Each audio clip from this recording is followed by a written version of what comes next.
Turn on off all sensors. Go to your phone settings. In phone settings, scroll down all the way to the bottom, and now we have to enable developer options first of all. To do that, go to About Phone. Here tap on Software Information. Tap on Build Number for 7 times or 11 times. Verify your phone current lock.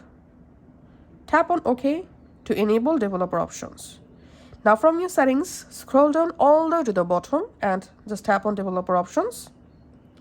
In here, tap on the settings icon and type here tiles. Then scroll down, and here under developer options, you will find the settings, quick settings developer tiles. Open it. Tap on quick settings developer tiles. Under this tile section, here you will find sensors off. Enable sensors off.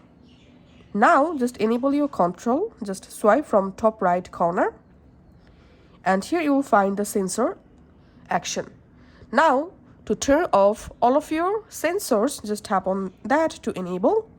Once you see these sensor off icon to your status bar, it's mean all of your sensors are disabled now. To turn off it and to turn on all of your sensors, just disable this option, and that's how you can do it.